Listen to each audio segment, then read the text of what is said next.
La Torah, dans le livre du Lévitique, décrit le rituel de Yom Kippour, qui est conduit par le grand prêtre dans le temple de Jérusalem. Le bouc émissaire était un des éléments essentiels de ce rituel, qui nous paraît aujourd'hui étrange.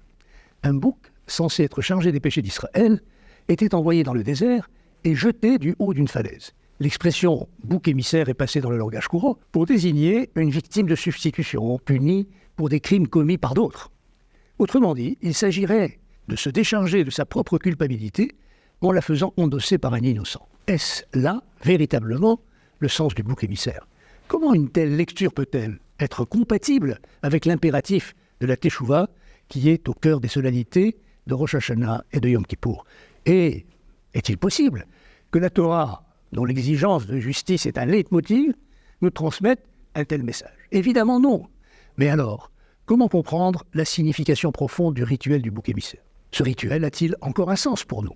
La période qui va de Rosh Hashanah à Yom Kippour est appelée les 10 jours de Teshuvah. Au cours de cette période, chacun est appelé à reconnaître ses fautes et à les réparer. Le regret et l'engagement de ne plus les commettre suffit s'il s'agit de fautes vis-à-vis de Dieu. Mais s'il s'agit d'un dommage causé à autrui, il doit être effectivement réparé pour bénéficier du pardon divin. Le jour de Yom Kippour, ce sont les fautes ayant subi un processus de Teshuvah qui sont, pour ainsi dire, prises en charge par le bouc. Ces fautes ont été reconnues comme telles par ceux qui les ont commises. Elles ne sont pas attribuées au bouc, contrairement aux idées reçues. Comme le souligne le commentateur Ibn Ezra, le bouc ne fait que les transporter dans un lieu où on ne s'en souviendra plus. Il n'y a donc pas là un rite consistant à faire porter la responsabilité des fautes à un innocent, mais plutôt un rite ayant pour but de les rejeter dans l'oubli. Avec l'explication de Ibn Ezra, le caractère choquant du bouc émissaire disparaît, mais une nouvelle question se pose. Pourquoi ce voyage vers l'oubli? Ne faudrait-il pas, au contraire, maintenir les fautes dans le souvenir afin de ne plus les commettre? Avant de répondre à cette question, il faut souligner qu'en fait, il n'y a pas un seul bouc, mais deux. Ces deux boucs devaient, selon les sages, être absolument identiques dans leur apparence. Mais le destin du bouc, qui n'était pas désigné pour transporter les fautes d'Israël vers l'oubli, était totalement différent de celui de son compagnon.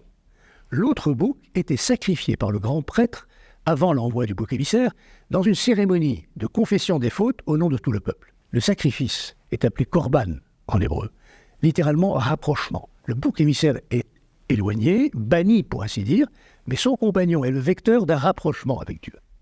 Le désert, vers lequel le bouc émissaire est envoyé, est le siège, selon les sages, de forces spirituelles négatives. Le korban, dont fait l'objet l'autre bouc, l'élève au contraire vers les forces spirituelles positives, celles du pardon et de la réparation. On ne peut pas comprendre le rituel du bouc émissaire sans tenir compte du rituel de l'autre bouc. La cérémonie des deux boucs est chargée de symboles qui nous éclairent sur le processus de Teshuvah. Le mauvais penchant, Yetzer hara en hébreu, doit subir, pour ainsi dire, un double traitement, une fois la Teshuvah sincèrement réalisée. Le premier traitement est celui du rejet de la culpabilité.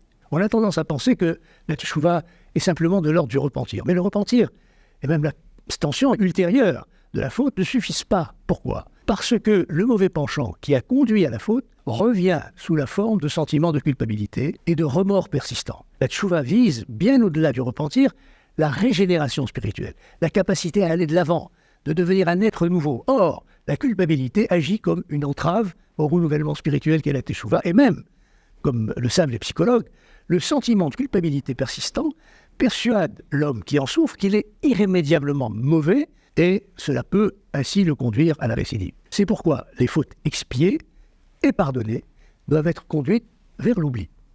C'est la fonction symbolique du bouc émissaire. Qu'en est-il alors de l'autre bouc? Il représente symboliquement le second traitement auquel doit être soumis le mauvais penchant, le plus difficile en vérité. Non pas son élimination, mais sa transformation. Le mauvais penchant, dont le deuxième bouc est le vecteur, est rapproché, comme on l'a vu, des énergies spirituelles positives. Cette élévation est le parachèvement de la Teshuvah, sa perfection. Elle signifie que l'énergie spirituelle négative du mal est mise au service du bien. Dans les textes prophétiques, cette conversion du mal est exprimée par la métaphore des armes transformées en socs de charrue. C'est cela, comme l'enseignent les prophètes et après eux les kabbalistes, le but ultime de la Teshuvah, mais aussi le but ultime de la création elle-même, la fin du mal par sa transformation en bien.